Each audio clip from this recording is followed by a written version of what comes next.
Welcome to Stoner Watch. This is my open spoiler discussion for Star Wars The Book of Boba Fett, Chapter 7, Season Finale. And if you haven't already, please smash the subscribe button and click on that bell so you get notified for future videos. Be sure to give this video a thumbs up. Wow, man, after watching Chapter 7, Season Finale for The Book of Boba Fett, I gotta say, it was okay. I mean, I liked it, but I didn't love it. You know what I'm saying? Now, Robert Rodriguez comes in and directs a final episode for this season, and I gotta say, it's the best one of the three he's done. Okay, I like this one over the other two that he did, even though the first one was kind of cool because we got to see the Sarlacc pit and everything, and we finally get to learn how he got out. I thought that was cool. This one had a lot of cool moments in it, but it also had a lot of moments in it where I'm going, what? Why did he do that? I mean, there were some things in here that made me scratch my head. Now, we had a runtime of 61 minutes, and again, once you minus out the recap and the credits, you're only looking at like maybe 50 minutes worth of story time, but we also did get a credit scene at the end of this episode, which I think it kind of leads into like maybe a season 2 for the Book of Boba, maybe a season 3 in the Mando, because it kind of didn't make any sense, and I'll get to more of that in a minute. I mean, it was cool, but at the same time, I'm like, why is he? Now, again, I liked this episode. There was a lot of really cool stuff that was in it. The mods were in it. Again, they're not my favorite. And like, they did not really get any more better in this thing. I mean, they made some really stupid choices. And for whatever reason, Boba seemed to follow their lead and whatnot. I mean, these kids don't know what the hell they're doing. And I don't understand why Boba decided to listen to these kids. I mean, almost didn't work out in his favor. Here's a rundown of what we saw this week. Boba and Fennec Shan are surveying the damage of the sanctuary, and they're also trying to figure out what they're going to do next. Now, as they're sitting there discussing their plans, Mando returns from his little trip over to Mos Pegel, aka Freetown. Now, they ask him if he was able to hire any foot soldiers. He says he thinks so. Cobb Vanth was going to put together a garrison and be over on his way. Now, Boba said, what was the terms that you negotiated? He goes, well, it's free. And they're like, what do you mean? They want to get rid of the spice because they've been stopping the spice flow themselves and they just want to get rid of it. Now, Fennec says that, that was one of Jabba's main source of money. Man, that's a lot of money. Boba was like, I accept their terms. It's been really damaging to the people and we just need to get rid of it. Now, again, I don't understand why they had to go through Cobb Vanth's town anyway. Right? I mean, I get that they got to use Tatooine to maybe move their spice, but why do they got to like take it planet side from one spot to another when they could just fly? I don't understand, but that's like maybe a topic for a whole nother video. As Boba, Fennec, and Mando discuss going back to the palace and wait for reinforcements there, the two mods, Drash and Scad, say, if you want to abandon Mos Espa and hide in your fortress, go ahead. Boba decides to stay in town instead of going back to the palace and waiting for reinforcements. Now, I don't know if this was a smart move or a bad move, but later on they make even more decisions that kind of make it seem like maybe this was not such a good idea. Now we go from there over to Mos Eisley and we see Cad Bane going to where the pikes are all holding up, and we see that the mayor from Mos Espa is holding up with the pikes. So Fennec said earlier on that he was off planet, but he's not off planet. He's right there. So I thought that was kind of interesting that he was holding up over there, and this is where we find out it was the pikes that killed the Tusken Raiders and not the bikers. They just made it look like the bikers did it. So Boba would take his revenge out on them and think that the matter is closed, which it worked because he thought it was over and done with. After hearing this news, Cad Bane says, I didn't realize the Pike Syndicate was so ruthless. Pike Crime Boss basically says they're just trying to protect their profit margin. And then the mayor wants to know when this is all going to be over with. And when Cad Bane says it all depends on how much more your two stomachs can bear, the mayor says no more explosions. Blowing up Garsa's sanctuary was not part of the deal. I agreed to surgical strikes, not open warfare. And then the Pike Crime Boss basically said, I'm sorry about that. We have to do what we had to do. And he says Boba and his crew are holed up at Garsa's sanctuary, and it's going to take extreme measures in order to get them out. Then Bane says, I think I have an idea how to draw Boba Fett out. And from there we go into the title sequence, In the Name of Honor. Now we have a lone X-Wing coming in for landing in Pelimoto's hangar. Now when this first thing arrived, I thought he wasn't going to be by himself, but when he popped up, I'm like, oh my god, he took the shirt. And I think Peli said it best.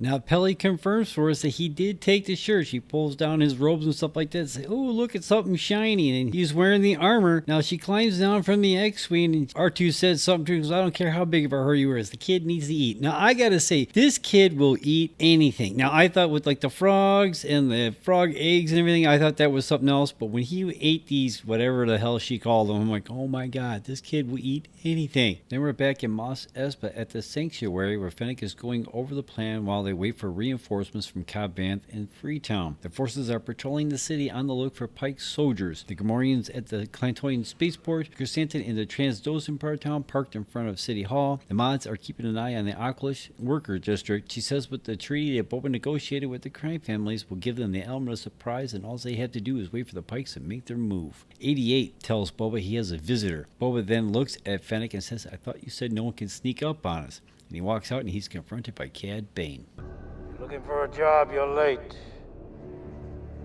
I've already got a job.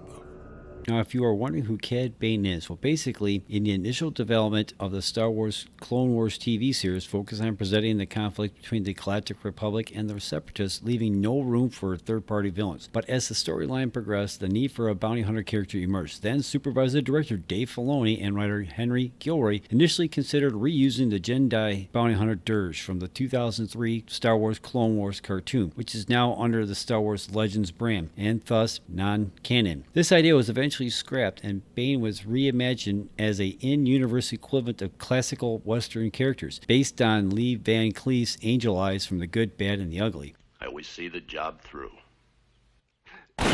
During this research, Dave Filoni came across early concept art of a gun-toting spacer wearing a hat in the drafts of the original Star Wars trilogy. According to Dave Filoni, Bane's iconic toothpick was originally intended to be a cigarette, but the idea was dropped due to the negative and commercial-like message. Corey Burton, who also voiced Zero the Hutt and Count Dooku, provided Cad Bane's voice, which he based on Lee Van Cleef's performance in the film of Good, Bad, and the Ugly. Bane was first featured in March 2009 in the series' first season finale, Hotch's Crisis, as well as in its accompanying webcomic, Invitation Only. Because the episode introduced the role of bounty hunters into the series, Bane was one of the first such individuals to appear in the show. He also appeared in Hunting the Hunters Part 1, the first in a sub-series of the Clone Wars webcomics that transitioned between the television series' first and second seasons, and became the prominent character in the writer Wyndham's Secret Missions novel series, which was released in 2009 to 2012. As of August 2010, he was voted the 31st most popular character in Star Wars canon on IGN.com. Before the cancellation of the Clone Wars TV series, Cad Bane was set to make an appearance during a 4-episode arc starring him and Boba Fett. The two were going to team up for a rescue mission on Tatooine where the Tusken Raiders had kidnapped a child. It would emphasize Boba and Cad's relationship to one another, as Cad had known Jango. Cad Bane would also get new clothes and a new ship called the Justifier. In the clip revealed during the Animated Origins and Unexpected Fates panel at Celebration Orlando in 2017, Cad Bane and the other bounty hunters had ended the insurrection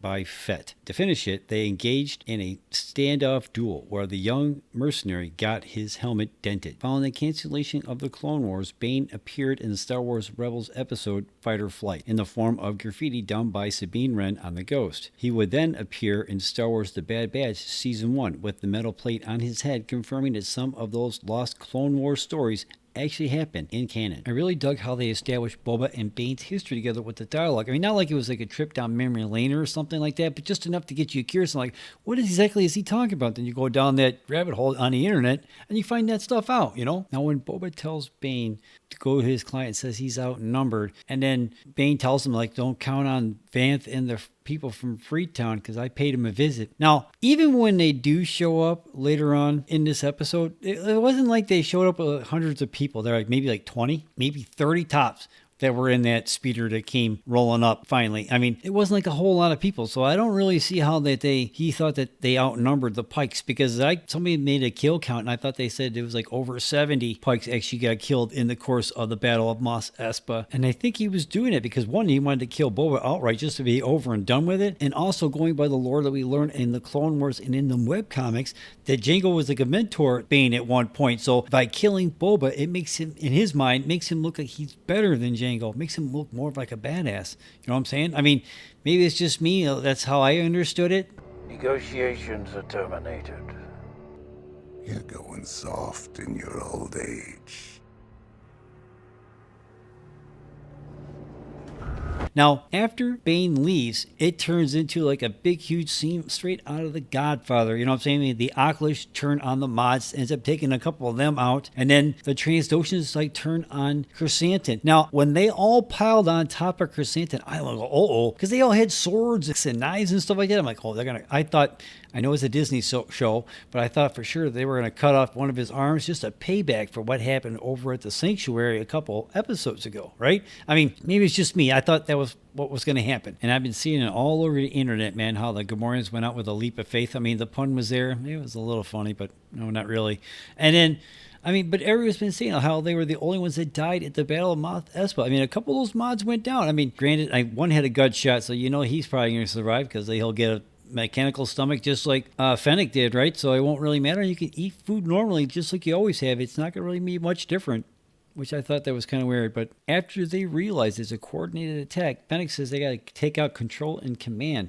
Then Boba gets information out of the Twilight dude that the Pikes are still operating out of Mos Eisley, and he sends Fennec to go take them out. Now, on her way out there, she does help bail out the mods so they can go back to the Sanctuary and help out Boba and Mando that are still left behind. And the next thing we know, we see all the Pikes coming down the street and what have you, and like Mando and Boba are cornered. Now, somebody said earlier on today that they are about ready to go run out like in a blaze of glory, just like they did in the Butch Cassidy and the Sundance Kid movie. I love that movie, man. That movie's just awesome. And I kind of saw that a little bit. I'm like, oh my God, man.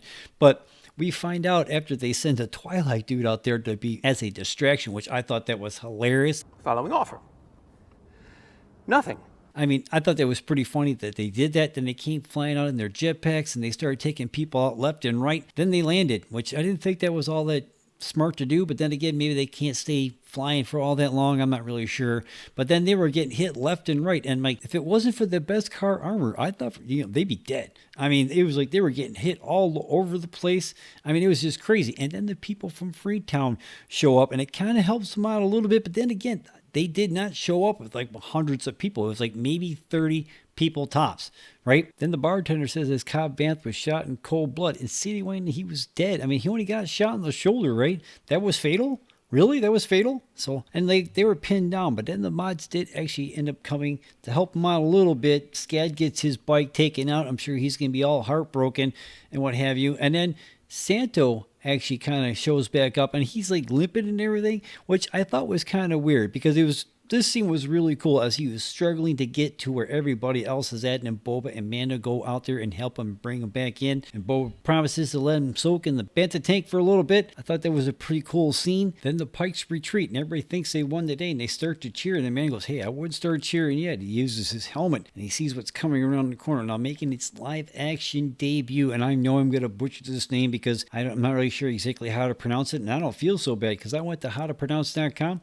and they didn't know how to pronounce it either, so bear with me. This thing is called a Coilycoid Creation Nest Scorpionic Annihilation Droids. Now, these are straight out of Legends. They've never been in any live action shows. They've never been in any animation. There's like straight out of Legends. Now, you can find these in the Star Wars, the New Essential Guides to Droids. Now, that came out back in 2006. I have that book. I looked through it and I don't remember these guys at all, but these things are awesome. Now, this was the Separatist answer to the Republic AT-TE Walkers, but they were so expensive to make, they didn't make many of them. And then when they did, they kind of like kept them off to the side. They didn't really put them out on the front lines. It cost a lot of credits. Now, just like their cousins, the droids are cars. They have shields, and so their lasers and everything are just useless against these big-ass droids. Now, even Boba's missile on his jetpack, that didn't do anything to him either.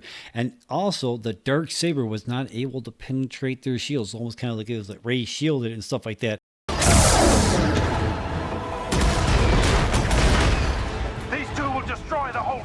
Then Boba gets the bright idea. Now, I have to admit, I'm kind of so-so on this one. He takes off and he comes back with the Rancor. Now, I thought this was really cool to actually see him ride the Rancor because you knew he was going to do it when he said he wanted to ride it back when he got it, right? And he was talking to the Danny Trejo and what have you. So he said he wanted to ride it, so you knew he was going to do it. I don't know. I thought for sure he'd come back, he'd go get Slave 1 and bring that back. Wouldn't that have been a little bit more effective against them droids? I mean, I know that it was like repulsing like their laser blast and stuff like that, but you think those shields were strong enough to actually withstand a laser blast from Slave 1 or fire spray, whatever you want to call it, whatever. I'm going to call it Slave One, okay? But maybe the Rancor was the better idea because he was able to overload its shields, and then Mando was able to get in there and take it out a little bit with the Darksaber. And we also got to talk about the reunion between Grogu and Din Djarin. I mean, that was awesome to see. I mean, it was in the middle of a kind of like a battle, whatever, but it was still cool. And when he jumped up into Din's arm, I was like, man, that's a parent that got me like right here. You know what I'm saying? And then when he noticed that he was wearing the armor, Hey, that's the shirt.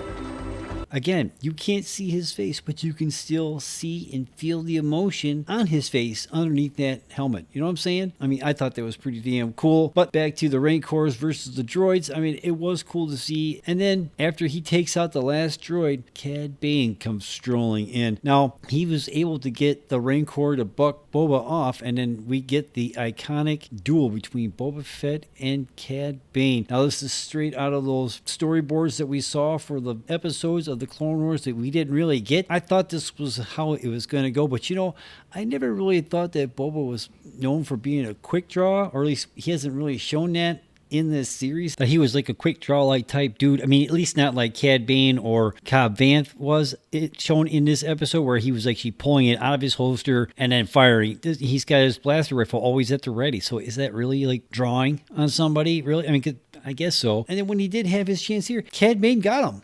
Right? And there's no doubt about it. Cad Bane would have taken him out if it had not been for the Beskar armor. And Cad Bane got a couple more shots on him, even still. Almost getting his butt kicked, to be quite honest with you. And then Cad Bane got his helmet off, almost had him dead to rights. And then Boba whips out the gaffy stick that he got from the Tusken Raiders. Then he wrecks shop, just like he did in Mandalorian Season 2. And then he plunges the gaffy stick right into Bane's chest, and he is dead. Now, as far as I'm concerned, I think he's dead. Now, everybody's talking about it. If you have the closed caption on while you're watching the episodes, it says something about the red light flashing on his chest. Now, I didn't the first time I watched it, but when I heard about this and I turned it on and I went to go check it out to see what everybody was talking about, I didn't get that. I mean, it says something about him gasping, but it didn't say anything about the red light flashing. I saw somebody say something about a heart monitor or what have you, but is everybody trying to say that they just left him there, nobody picked him up? Right? They just left the dead body just laying there in the ground. Nobody did anything with it. Nobody noticed that he got up at any point. Right? So I don't think he's alive. There he goes, well, they keep wide open just in case if they want to bring him back later on. I don't know, maybe. So the Rancor went crazy and stuff like that, which pretty much that was like a scene straight out of like King Kong and everything. That was pretty damn cool. Grogu got the Rancor to calm down and everything, and everybody was celebrating, and they were cleaning up the town. Nobody noticed that he wasn't there anymore, and they didn't say anything. Nobody noticed that he wasn't there. And we got to talk about how cool was it to see Grogu use the Force to calm the Rancor down, right? I mean, it was 2 times that he used the Force in this episode. One to take a piece off the droid, and to calm the Rancor down. And then we get the joke from Peli. I'm guessing there's not going to be a barbecue. That was a reference to the crate dragon that we had in Chapter 9 for Mandalorian Season 2. You know what I'm saying? So I thought that was kind of funny.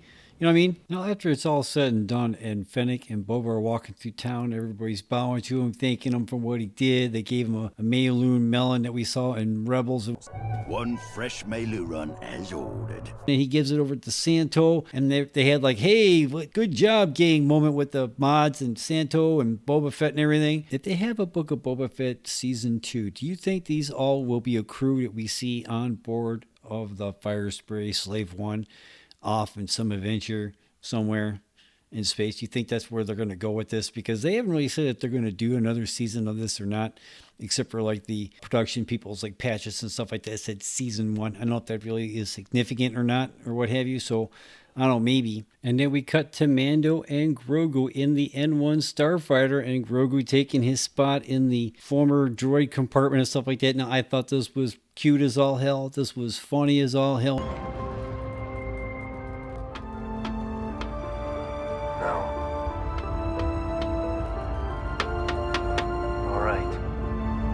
Last time. If you're a parent out there, you see it, you're going, that kid is, but what's he gonna do? Don't make me pull over, right? You know what I'm saying? And then we get the scene with Fennec over at the Mos Eisley where she takes out everybody, the Pike boss, the mayor, everybody in that room dies in like a straight up gangster assassin scene. That was so damn cool. I mean, that was probably one of my favorite scenes in this episode, to be quite honest with you. And like I said earlier, we did have a credit scene. Now, in this credit scene, we see Cobb Vanth in the Banta tank. So are they trying to say that that blaster shot to the shoulder was that bad he required to go into a Banta tank? I mean, maybe. But why do they have to have the mod doctor guy there?